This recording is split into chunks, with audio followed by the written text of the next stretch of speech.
Hello, Steve White, Tripway 89 for Steve Arts 89. Well, I'd like to thank Terry Metalis for giving me access to the first 6 episodes of Picard, but I would be sarcastic if I was saying that, because obviously I didn't get access.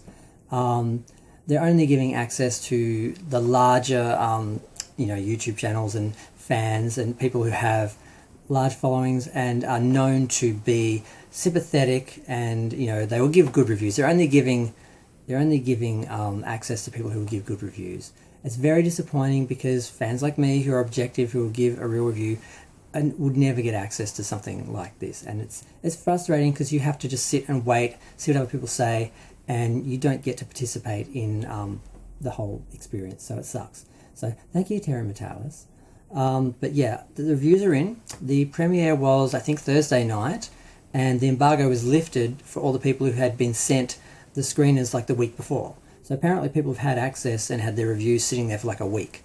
So now, up until now, we've only really had Robert Meyer Burnett seemed to be the only person who'd seen the series and was actually promoting it and saying it was good and shocking a lot of people. A lot of people were calling him a shill and saying he was being paid and all this sort of stuff, because of course they need Star Trek to be bad because it's part of their agenda, that they're against diversity, and of course Star Trek has to be bad because Star Trek is, supporting, diversity and so forth and so on. So they have their agenda, they have their their hate, and they're going to do that no matter what. And the funny thing about the first review I saw was Doomcox, and he hasn't seen it, but he's still claiming that he's right. He's one of his little minions is saying Doomcock was right, Doomcock was right. And he's basing that all on one negative review from some website called Get or something.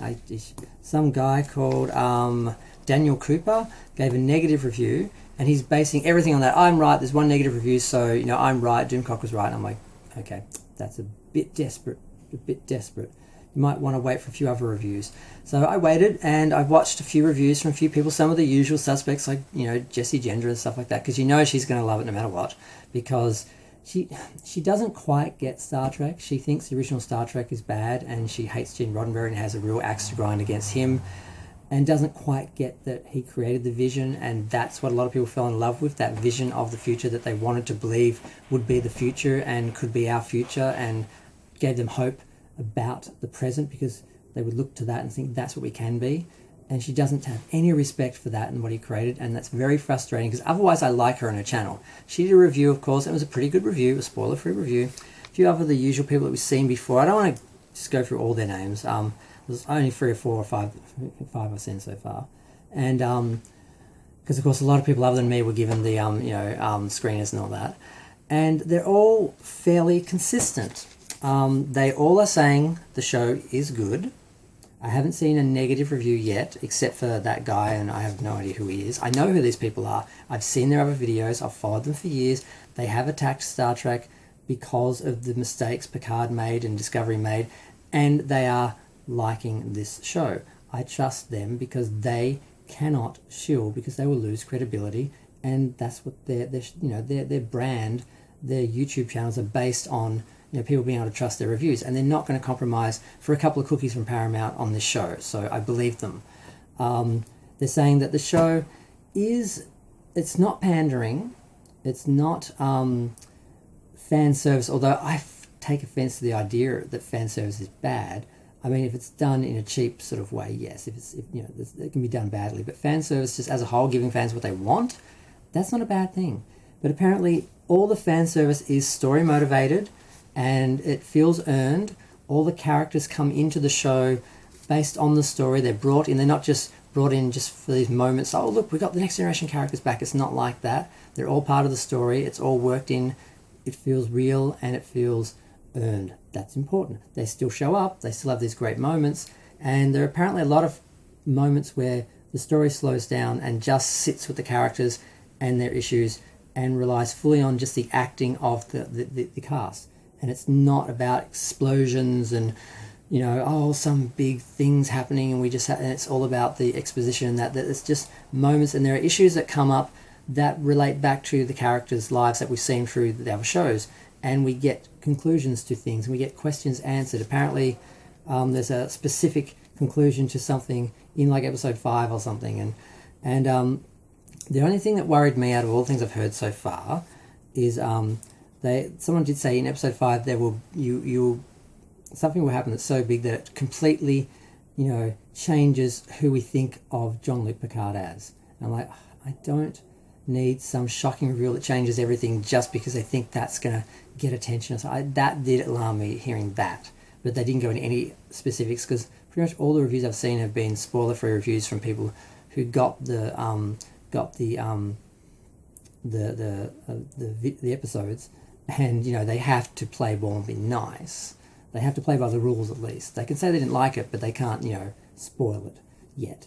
So okay, so yes, there's a huge twist that changes Picard forever. Now some people are upset that 7 of 9 is using her name Annika. They're saying that's akin to dead naming of trans people. Jessie Jones defended that and said it's earned, it works, and she doesn't like that people are putting that on the character because it's not literal. She's not a trans character. It's not. There are things that allegories that, or whatever, however you say that do relate to the trans experience and so forth. But she's not actually a trans character, so she doesn't have to be held to stuff like that. And there are things that happen that apparently 3 decades in the making, like they are using canon and history to justify things rather than just doing things and then trying to explain or dismiss canon, which is what the other shows. So the way that they're doing the show, the way they've approached this show is apparently the difference. So it does work, is what I'm hearing. Raffi has a mission. Now, one critic did say it did seem a bit drawn out and a bit forced, and it sounds as though she's forced to take the drug that she had beaten her addiction, but she's forced to take it for some reason in this mission. That's what I got from this person. They didn't say it directly, but that's what, because it looks like we're seeing her take a drug in the trailer, and he said she has to do something that is really horrible that she has to do that we don't, So I think that's what it was, but I haven't seen it, so I don't know. But apparently Michelle Hurd gets to shine because her character wasn't really well used in the other seasons. She is a good actress, and we finally get to see that, and her sort of team with one of the Next Generation members, really get to see her character in a different light, and she's able to grow and develop it past that and sort of redeem that character that really wasn't that. I didn't like that character in the first 2 seasons. Love her, she's a good actress, but I didn't like the character. So that'll be interesting. I would like to see that happen. Basically, they said she's genuinely likeable now. Frakes does his best work. Apparently he gets a lot of good scenes and a lot of good acting, which is interesting because he seemed to have settled into directing, and he said he had no plans to go back to acting. No one wanted him. He wasn't going to do anything. And he wasn't expecting to come back to Picard as Riker in the first season, at the end of the first season. It was just one little scene or 2 little scenes. But, they did the whole episode and then showed up at the end of the season. I'm sort of forgetting. But yeah, he sort of said he wasn't expecting to do that again. So for him to go back into acting and to apparently shine at it and really give a great performance is credit to his natural ability and so forth. Because he didn't do a lot of great acting in Next Gen, he got a lot of criticism.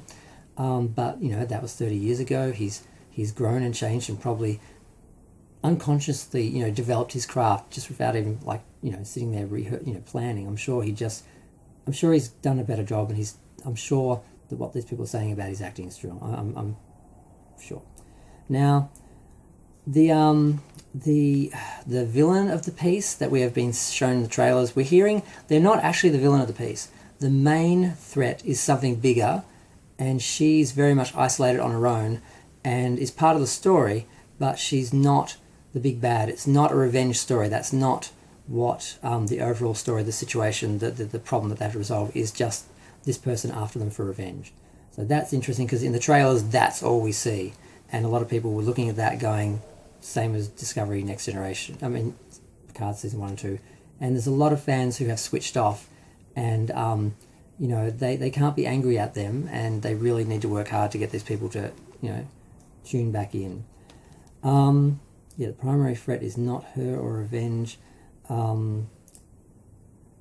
Now, so far as Picard's being a synthetic, apparently that is played down, and it's almost sort of referred to like cosmetic surgery or something. So they've acknowledged it, they haven't reversed it, they haven't tried to, they haven't just thrown away that canon like Discovery threw away its own canon a bunch of times. They are including it and they're just playing it down like you're still the same person. and just playing it down. So that's how they're dealing with that. There's a lot of chemistry between the characters. We get a lot of adding to the canon and using things. And apparently, Brent Spiner's character, I'm hearing, is not Lore.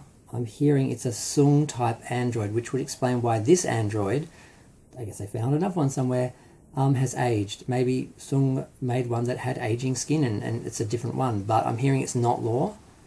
But I don't know if people are trying to mislead people, but that would make some sense, because they'd have to explain why Lore has aged and why, because he apparently was identical to Data, so he wouldn't have aged like Data wasn't supposed to. So if this is another android, or maybe B4 was planned to age, we never saw him past a certain age and he did look older because Brent Spiner was older. I don't know, I'm guessing. But the main thing people are saying is this is not a return to the Berman era, this is the Metalis era, it's its own thing, and it's tried to blend, and this is a little bit of a worry, tried to blend the feel of Next Generation with the sort of style and scope of the Star Trek movies and that sort of submarine sort of feel, and I don't like that, because that was the worst part of the Star Trek movies, was Nicholas Meyer, and he's trying to make these ships and this sort of thing into like that submarine warfare sort of feeling, like we're in the ocean, we're sort of two sort of submarines fighting each other. That Star Trek, that's not what Star Trek is. That's what we have on Earth. That's our limitations. They have, space travel is going to be, better than submarines. So the idea that they're trying to get that feel, that nautical sort of, it's a regression. It's going backwards. It's going into something from our era when it really should be creating its own experience and its own reality, which is what Next Generation did and the shows did after Wrath of Khan. They went backwards for Star Trek 6 and tried to sort of do that, and they literally pulled sections out of the sets and moved them in closer to make the set smaller and feel claustrophobic and everything, which is not what Star Trek is and not what... So this a little bit worried about that. And we can see a lot of references to Star Trek 3 and stuff like that in the effects and that. Now, one of the criticisms Doomcock had that came from this guy's review, because I didn't really pay much attention to that review, because it didn't sound... I just didn't seem like the guy had really seen it. He just seemed to be making really quick assumptions and things, and I'm not entirely convinced he'd actually seen all 6 episodes and got the screeners and everything. But he said that at the start of the show, one of the first episodes, someone tries to steal a starship, and it's very much copying the scene from Star Trek 3, and just it's the idea that a captain or a crew member or Starfleet members would try and steal a ship and be able to and all this. So they were sort of throwing shade on that, and I'm like, I'm kind of curious if that happens, how they'd make that work. And yeah, so far as Next Generation, they're trying to blend the TNG era and that feeling with the movies. And it's relevant, it's not fan service, it's related to the story. And apparently Deep Space Nine does come up in this. And Jesse Jenner said, prepare yourself. I think like the second episode or one of the early episodes, there's something relating to Deep Space Nine. And they're playing in that whole ballpark. They're not just sticking to next gen stories, characters. They're playing in the whole Star Trek universe, which includes Deep Space Nine and Voyager characters and so forth. And the other thing she said, I think I said this, was they actually take moments to actually sit with the characters and also just enjoy the fact that they're in space and they're exploring, and this is a wonderful, beautiful thing. And it's something that we've lost in the last few shows and in the whole New Trek era. There's no exploration, there's no appreciation of exploration. In Star Trek Beyond, Kirk is complaining about how boring space is and he doesn't want to be there. And I'm like, it was just... And that's his captain's log at the start of the movie. That just tanked the film for me. It really was not... This, part of the reason why I think that film failed was because it just introduced... It was a negative thing. And it's like, no, this is not what anyone is going to these films for. To be told, space is boring and we don't want to be here. And, so apparently they actually remember that Star Trek is supposed to explore things and actually... But this is a cool thing. This is beautiful. This is amazing. This is, what... humanity is for, to learn and grow, and it's that there seems to be that element that is being indulged. So that's a good sign. So I'm hearing good things. I'm hearing very few bad things. Just a couple little things, and I'm not really going to dwell on them because they're kind of superficial from some people. But I'm hearing no real negative criticism. Mostly positive, except for Doomcock, but he has an agenda. Like, first bad review he found, it's like, I'm right. I have to justify everything I've said because I've built my whole channel on, hating this show and this era of Star Trek and rallying against diversity and equality and everything. And I have to feed my base who need to hear that Star Trek is bad and diversity is bad, representation is bad, and that this show is just trash and we can ignore it and throw it on the bonfire with all the books and everything else that we're burning. And he just jumped on that, desperately jumping on that, and I'm not buying that review because it's the only negative one I've seen. If I hear other negative ones saying the same thing, then I'll start to think maybe the guy actually saw the episodes. But I've been talking for 15 minutes. I should stop because I haven't seen the show. I didn't get the screeners. I don't actually know if any of this is true. I just wanted to comment on the reviews and say I am feeling optimistic. I may end up actually watching this on Paramount Plus.